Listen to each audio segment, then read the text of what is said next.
Terms for understanding marginal cost. पिछली video में हमने मार्जिनल कोस्टिंग का चैप्टर स्टार्ट किया था, उसमें हमने पढ़ा था कि मार्जिनल कोस्ट होती क्या है, मार्जिनल कोस्टिंग क्या होती है। अब हम यहाँ पर कुछ ऐसी टर्म्स को अंडरस्टैंड करेंगे जो मार्जिनल कोस्ट को समझने में हमारी हेल्प करेगी। यहाँ पर बहुत सारी टर्म्स आती हैं जो मार्जिनल कोस्टिंग के अंडर यूज की जाती हैं। जैसे कि सबसे पहली टर्म जो हम इस वीडियो में क्लियर करेंगे वो है कंट्रीब्यूशन। कंट्रीब्यूशन के बारे में पढ़ेंगे अभी हम।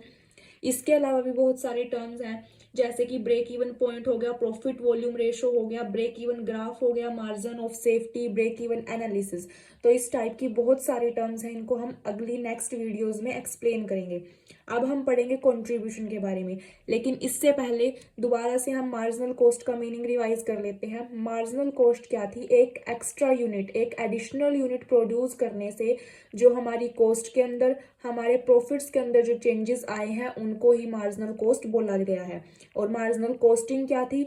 इन चेंजेस को कैलकुलेट करने के लिए जो टेक्निक्स होती है, मेथड होता है, उसी को मार्जिनल कॉस्टिंग बोला जाता है। अब हम स्टार्ट करते हैं कंट्रीब्यूशन को। कंट्रीब्यूशन क्या है? कंट्रीब्यूशन डिफरेंस है सेल्स का और वेरिएबल कॉस्ट का।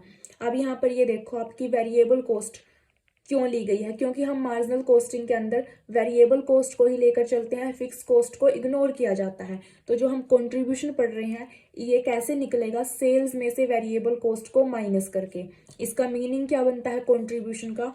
Contribution is defined as the excess of sale over variable cost. जब सेल वेरिएबल कॉस्ट से ज्यादा हो जाएगी तो उसे कंट्रीब्यूशन बोला जाएगा। यही इसका फॉर्मूला बनता है, contribution is equal to sales minus variable cost, variable cost या फिर मार्जिनल कॉस्ट। अगर पर यूनिट में दिया गया हो क्वेश्चन में तो कंट्रीब्यूशन कैसे निकलेगा? तो कंट्रीब्यूशन हम पर यूनिट में ही निकाल लेंगे। सेलिंग प्राइस ले लेंगे पर यूनिट, वेरिएबल कॉस्ट ले लेंगे पर यूनिट में। जैसे कि यहाँ पर इसका नेक्स्ट एग्जाम्पल दिया हुआ है, if the selling price of a product is ₹100 per unit. Selling price दिया गया है 100 पर यूनिट में दे दिया ये भी, and variable cost is ₹60 per unit. तो कंट्रीब्यूशन कैसे निकलेगा पर यूनिट में? Selling price minus variable cost. Selling price per unit 100 है, वेरिएबल कॉस्ट पर यूनिट 60 है, तो इसमें से 100 में से जब 60 माइनस किया तो 40 रुपीज आ गया। तो कंट्रीब्यूशन पर यूनिट कितना आ गया? ₹40। अब इसके बाद नेक्स्ट है कि जो कंट्रीब्यूशन अगर इंक्रीज होगा, कंट्रीब्यूशन जितना इंक्रीज होगा हमारा प्रॉफिट भी इंक्रीज होगा। मतलब कि कंट्रीब्यूशन जितना ज़्यादा हायर रहेगा, जितना ज़्यादा इंक्रीज रहेगा, हमारा प्रॉफिट भी उतना ही ज़्यादा होगा। और इसी तरीके से इसका अपोजिट हो जाएगा, अगर कंट्रीब्यूशन हमारा डिक्रीज होता है, लो रहता है, कम रहता है, तो हमारा प्रॉफिट भी क्या रहेगा? कम रहेगा। तो मैनेजमेंट क्या ट्राई करती है कि कंट्रीब्यूशन इंक्रीज रहे, इंक्रीज होता रहे, ताकि मैं ज़्यादा से ज़्यादा ऑर्गेनाइजेशन को प्रॉफिट हो। इसलिए मैनेजमेंट ट्राई करती है कि कंट्रीब्यूशन हमेशा हायर रहे, ताकि जो ऑर्गेनाइजेशन है हायर प्रॉफिट अर्न कर सके, क्योंकि कंट्रीब्यूशन अगर हायर रहेगा तभी प्रॉफिट हायर रहेगा।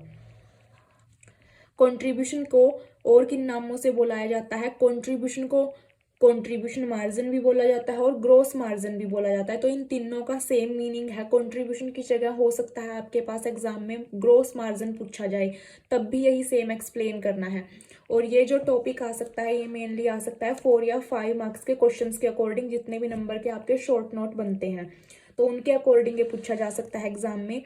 तो कंट्रीब्यूशन की जगह कंट्रीब्यूशन मार्जिन लिखा हो सकता है, ग्रोस मार्जिन लिखा हो सकता है। इन तीनों का सेम मीनिंग है, कंट्रीब्यूशन के ही दूसरे नाम है ये, कंट्रीब्यूशन मार्जिन और ग्रोस मार्जिन।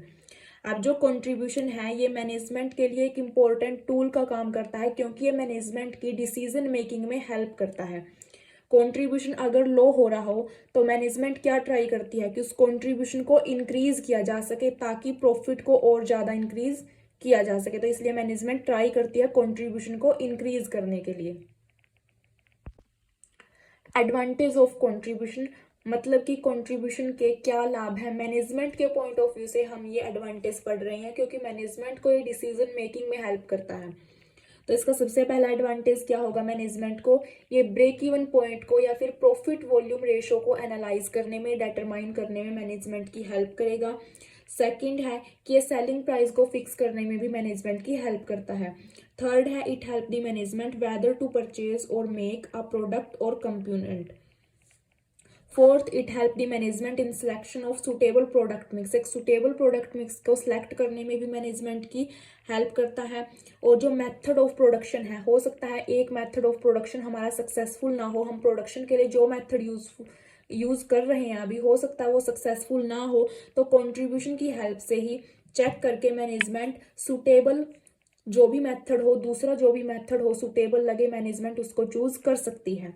सिक्स्थ है, it help in deciding whether to add a new product और to drop the old product in market. ये हेल्प करता है मैनेजमेंट की कि क्या मैनेजमेंट को नया प्रोडक्ट ऐड करना चाहिए और जो पुराने ओल्ड प्रोडक्ट हैं वो ड्रॉप कर देने चाहिए। तो इन सब में हेल्प करता है ये मैनेजमेंट की। तो ये एडवांटेज है कंट्रीब्यूशन की, क्योंकि ये मैनेजमेंट को डिसीजंस मेकिंग में बहुत ज़्यादा हेल्प करता है।